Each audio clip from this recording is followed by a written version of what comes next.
Assalomu alaykum, hurmatli muxlislar. Bugun sizlar bilan siz bilmagan, lekin albatta bilishingiz kerak bo'lgan tabiiy shifo haqida gaplashamiz. Bu chakanda moyi. Uni bir choy qoshiqni olib, farzandingizni, chaqaloqni massaj qilsangiz, u tinchlanadi. Agar boshga surib, massaj qilsangiz, soch to'kilish to'xtaydi. Agar uni iste'mol qilsangiz, qabziyat va bavosir yengillashadi. Lekin uni noto'g'ri ishlatsangiz, foyda emas, xavf bo'lishi mumkin. Shuning uchun videoni oxirigacha ko'ring. Chakanda moyi xalqimiz tomonidan avvallardan beri ishlatiladigan va tabobatda juda katta ahamiyatga ega bo'lgan vositalardan biri hisoblanadi. Chakanda moyini shifobaxshligi uni boy, aktiv va foydali bo'lgan tarkibidadir. Bu tabiiy aralashma inson tanasidagi to'qimalarni tashqi muhitga moslanuvchanligini o'z ichiga oladi va asosan shilliq qavatni qayta tiklash faoliyatini kuchaytiradi. Nafaqat tashqi tomondan, balki uni ichki tomondan qabul qilish ham shilliq qavat asab tizimi va metabolizmga yaxshigina ta'sir ko'rsatadi. Xo'p, demak, chakanda moyini shifobaxshligi qaysi moddalar hisobiga? Eng katta uni tarkibidagi biologik aktiv modda bu fosfolipidlar. Fosfolipidlar bular har bitta hujayrani membranasining asosiy qurilishi materiali hisoblanadi. Bu shunaqa narsaki, bizni uyimizni tashqi tomondan qurilgan himoya devori va darvozasi hisoblanadi. Agar bizni himoya devorimiz, darvozamiz ochiq qolsa yoki buzuq bo'lsa, u yerdan o'g'rilar kirish xavfi ortadi. Xuddi shunaqa hujayra membranasida ham agar yemirilish, jarohatlanish bo'lsa, unga turli o'g'rilar, mikroblar, viruslar va hokazolar kiradi. Mana shunday demak himoyani kuchaytiruvchi narsalar bular fosfolipidlar deyiladi va u shilliq qavatni tiklashda ishtirok etadi. Bu narsa, ya'ni fosfolipidlar epiteliy hujayralarni tiklanishini tezlashtiradi. Epiteliy hujayralar hamma joyda bor, terimizda bor, ichagimizda bor, qon tomirlarimizda bor. Mana shularni zararlanishini kamaytirib, tezda regeneratsiya deyiladi, ya'ni qayta tiklanishini fosfolipidlar juda ham tezlashtiradi. Shuningdek, ichkariga qabul qilganda oshqozonni hujayralarini tashqi tarafini kuchli kislotadan va turli zararli moddalardan himoya qiladi. Oshqozon-ichak shilliq qavatini qayta tiklanishini kuchaytiradi. Demak, bu fosfolipidlar yaralarni tuzalishda juda ham muhim ahamiyatga ega. Ular shilliq qavatni shilliq qavatni qayta tiklanish jarayonini kuchaytirib, gelsimon himoya to'siq hosil qiladi. Keyingi aktiv modda bu olein kislotasi, ya'ni omega 9. Tarkibiy jihatdan bu yagona to'yinmagan yog' kislotasi bo'lib, bu ham yallig'lanishga qarshi ta'sir qiladi. U organizmdagi yallig'lanish mediatorlarini faoliyatini pasaytiradi. Asab tizimida neyroprotektor, ya'ni nervlarni ko'payishini, uni rivojlanishini, uni oziqlanishini yaxshilovchi ta'sir ko'rsatadi va ichak shilliq qavatda hujayrani tez tiklanishiga yordam berib, qon aylanishini yaxshilaydi. Ya'ni olein kislotasi nafaqat yallig'lanishni to'xtatadi, balki tiklanish jarayonini ham faollashtiradi. Keyingi aktiv modda bu linol kislotasi. Bu kislota organizmda yallig'lanishni kamaytiradi, shilliq qavat ishlab chiqarishni kuchaytiradi va to'qimalarda qonni aylanishini yaxshilaydi. Natijada epiteliy hujayralar nafas olish yaxshilanadi, qon tomirlarida qon aylanish yaxshilanadi va shilliq qavatda namlik saqlanib qoladi. Agar linol kislotasi yetishmasa, terini qurishi, ichak to'sig'ini zaiflanishi kuzatiladi. Keyingi ta'sir qiluvchi aktiv moddalar bu vitamin E, ya'ni tokoferol. Antioksidantlarni bilamiz. Bu juda ham muhim antioksidant hisoblanadi. U har bitta hujayra membranasini oksidlanishdan, ya'ni jarohatlanishdan muhofaza qiladi. Immunitetni yaxshilaydi, shilliq qavatni qayta tiklanishda katta ahamiyatga ega. Tadqiqotlarga asoslanganda tokoferol bo'lgan muhitda yaralar tezroq bitadi va kam iz qoladi. Keyingi aktiv modda bu skvalen. Skvalen bu kuchli tabiiy antioksidant, antibakterial modda hisoblanadi. U inson jigarida ham ishlab chiqariladi. Ammo yosh o'tishi bilan biz qariganimiz, kattalashganimiz sari uni paydo bo'lishi kamayib boradi.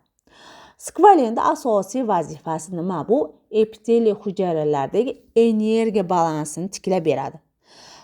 Granulyatsiya jarayonini faollashtiradi, ya'ni chandiq hosil bo'lishini, yaralarda tezda chandiqlanishib, yopilishini kuchaytirib beradi. Teri, oshqozon ichak sistemasidagi yallig'lanishni tezroq yo'qotadi va qaytadan to'qimalar tez tiklanishiga yordam beradi. Demak, ta'sir mexanizmiga qaraganda chakanda moyi shunchaki yog' emas. U tabiiy qayta tiklovchi, antioksidant, ya'ni yoshartiruvchi, yallig'lanishni to'xtatuvchi va to'qimalarni qayta tiklovchi majmuadir. Ya'ni qaysidir bir ma'noda bu tabiiy dorixona hisoblanadi. U tanadagi shilliq qavatni tiklaydi, asab, teri, ichak muvozanatini saqlaydi, organizmni qo'llab-quvvatlaydi. Albatta, har bitta tabiiy narsa to'g'ri tayyorlansa, to'g'ri ishlatilsa, inson hayotini yaxshilashga xizmat qiladi. Endi qaysi kasalliklarda biz uni qo'llaymiz va qanaqa ta'sir qiladi? Birinchi o'rinda bu surunkali gastrit. Bilamiz, surunkali gastritda oshqozon shilliq qavati zaiflashgan, kislota va ishqorga sezuvchan bo'ladi va ko'p og'riq beradi va hazm yaxshi bo'lmaydi. Xo'p, shunaqa vaqtda biz mana shu chakanda moyini iste'mol qilsak, yallig'lanish kamayadi, shilliq qavat tiklanishi yaxshi bo'ladi, hazm yaxshilanadi, qorindagi og'riqlar, oshqozondagi kuyishlar kamayadi, ishtahani yaxshilab beradi va albatta demak o'sha yaralarga kislotani, ya'ni oshqozonda ishlab chiqariladigan xlorid kislotani tegib shilib achishtirishni kamaytirib beradi. Va keyingi eng ko'p ishlatiladigan kasallik bu oshqozon yoki o'nakki barmoq ichak yarasi. Haqiqatdan ham juda ko'p ximikat dorilardan da zo'r ta'sir qiladigan narsa yara kasalliklarda. Bu chakanda moyi hisoblanadi. Umuman qayerda yara bo'lsa ham chakanda moyi eng zo'r yordamchilardan biri hisoblanadi va uncha ximikatlardan da yaxshi ta'sir qiladi. Qiziq, masalan, ximikat dorilar nojo'ya ta'sir bo'lsa, chakanda moyini deyarli bunaqa nojo'ya ta'sir bo'lmaydi. Shuning uchun o'nakki barmoq ichak yarasi kasalliklarda buni samarali hamma ishlatsa bo'ladi. 12 barmoq ichak yara kasalliklarda qanaqa ta'sir qiladi? Shilliq qavatni qayta tiklaydi. Chunki yara bo'lgan joyda bilasizlar, shilliq qavat ochilib qoladi, to'g'rimi? Va erta yallig'lanish bo'ladi va hokazolar ketadi. Aynan fosfolipidlar, antioksidantlar buni yopadi, ya'ni yarani tez tiklanib, yarani ustini yopishini tezlashtirib beradi.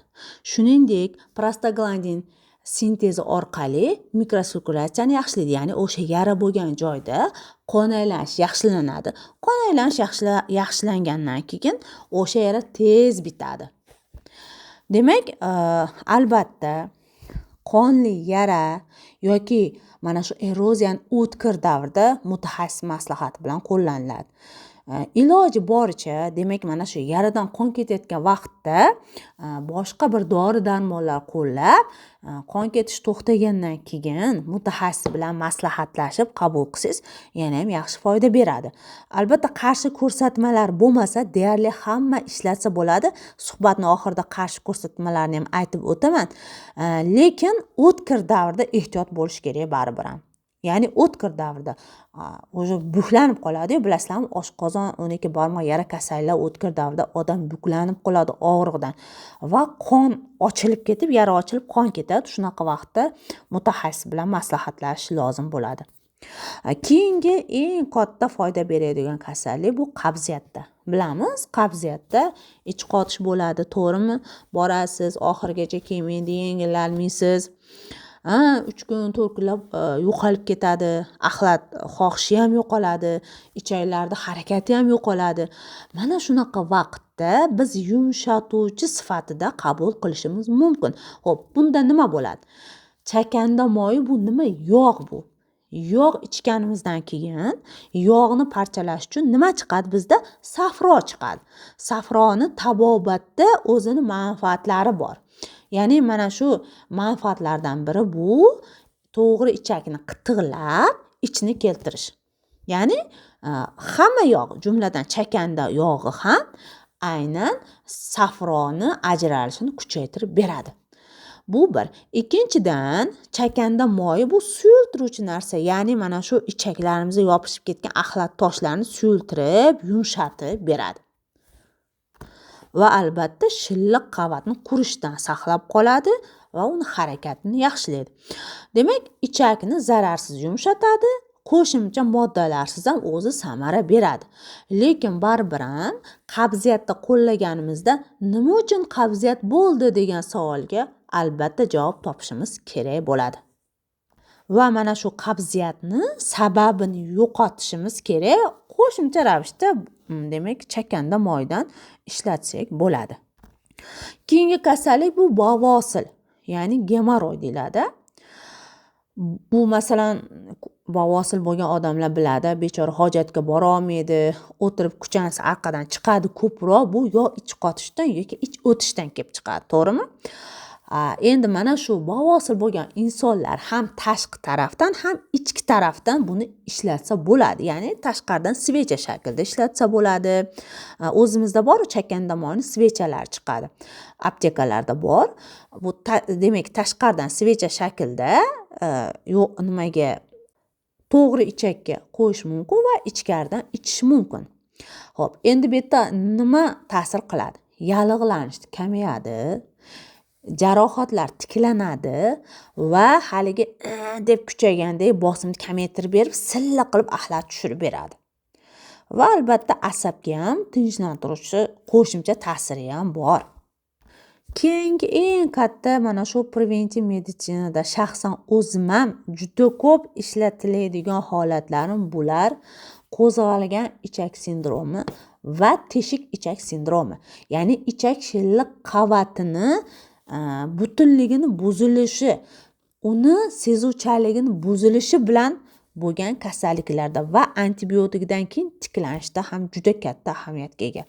Chunki bu yerda fosfolipidlar, omega kislotalar ichak shilliq qavatini yaxshilaydi, yallig'lanishni kamaytiradi va mana shu ichakdagi qayta tiklanish jarayonlarini kuchaytirib beradi.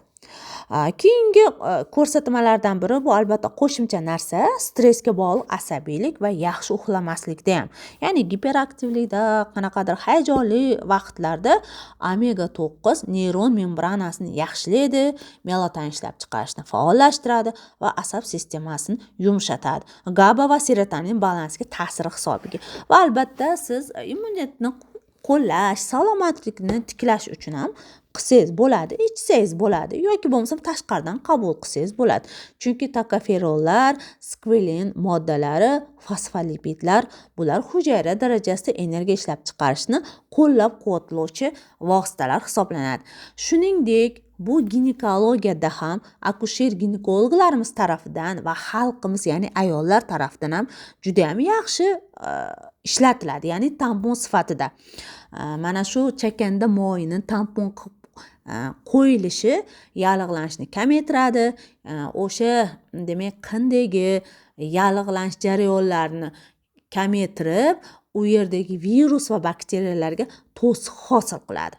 Bu ham demak yarani tezda bitishiga ta'sir qiladi. Chunki bilamiz, ayollarda ko'proq shu jinsiy a'zolarning yallig'lanish kasali bo'ladi. Mana shu yallig'lanishda ham albatta boshqa vositalar bilan qo'shib qo'llasangiz, demak yallig'langan joyni tez bitirishga yordam beradi.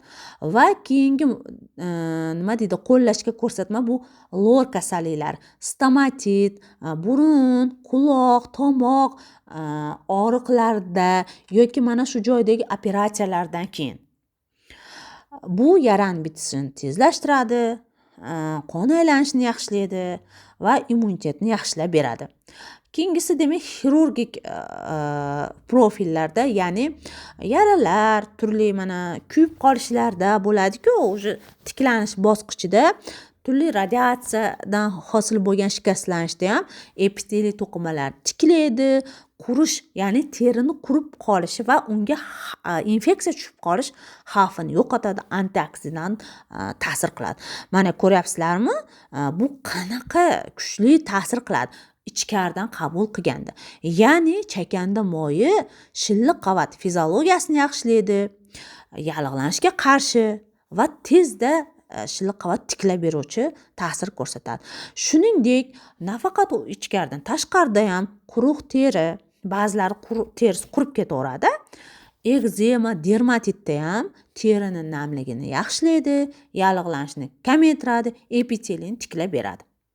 Soch to'kilishda, quruq sochlarda ham sochga ildizlariga surib massaj qilish follikularni oziqlantiradi. Ya'ni soch ildizlarini oziqlantiradi, qayzoqni kamaytiradi, soch o'sishini rag'batlantiradi. Chunki omega kislotalari va skvalin bu organizmni immun sistemasini ham yaxshilab beradi va o'sha yerda qon aylanishini ham yaxshilaydi. Shuningdek, bo'g'im og'riqlarda, mushak og'riqlarida, masalan, osteoxondrozda, radikulitda buni ilitib surtib massaj qilish ham o'sha joyda yallig'lanishni kamaytirib, qon aylanishini yaxshilab beruvchi va og'riq qoldiruvchi ta'sir ko'rsatadi. Shuningdek, bolajonlarimizdagi pampers dermatitlari bor. Ana shu hozirgi kunda hamma pampers ishlatadi. Shunda ham shuni oldini olish uchun ham o'sha joyga bir kunda mana shu pampers almashtirayotganda yengil surtib qo'yilsa, shu dermatitni oldini oladi va bolajonni nima deydi, turli qiyinchiliklardan saqlaydi. Keyingi narsa bu yaralarda, yorilishlarda, jarohatlangan terida albatta ishlatsak bo'ladi. Endi savol tug'iladi. Doktor, xo'p, buni qancha ishlatamiz? Qanaqa ishlatamiz? Albatta, imkon qadar 4-5 yoshdan katta bolalarga beriladi. Nimaga deganda, chunki bu yoshgacha, ayniqsa 1 yosh, 2 yoshgacha bo'lgan bolalarda fermentlar yaxshi bo'lmaydi va yog'ni yaxshi hazm qila olmaydi. Bundan tashqari safro chiqishi ham to'liq rivojlanmagan bo'ladi. Shuning uchun ham ichkaridan qabul qilish unchalik tavsiya qilinmaydi. 5 yoshdan 4 yoshdan katta bolalarga demak 4 dan 1 choy qoshiqdan 2-3 mahal holatiga qarab berishingiz mumkin. Umuman olganda 12 yoshdan kattalarga 1 choy qoshiqdan 2-3 mahal ovqatdan 30 minut avval och qoringa ichish tavsiya qilinadi. Endi necha kun ichaman degan savol turli xil. Chunki oshqozon yara kasalliklarida 1-2 oy ichishingiz mumkin, gastritlarda 7-10 kun ichishingiz mumkin. Endi masalan gemoroy bezovta qilganda holatingizga qarab 7-10 kun qo'yishingiz mumkin. Albatta, buni ham o'ziga yarasha qarshi ko'rsatmalari bor. Nima qarshi ko'rsatmalar? Bular birinchi o'rinda jigar yetishmovchiligi. Ya'ni jigar yetishmovchiligida yog'larni parchalash qiyin bo'lib qoladi shuning uchun. Va o't yo'llarida toshlar bo'lsa, safro toshlar. Chunki aytdim, bu yog' buni parchalashcha safro otilib chiqadi va natijada toshni qo'zg'atib tiqiltirib qo'yishi mumkin. Va mana shu chakandani o'ziga allergiya bo'lsa, endi bilib bo'lmaydi-ku, hamma narsaga allergiya bo'lishi mumkin.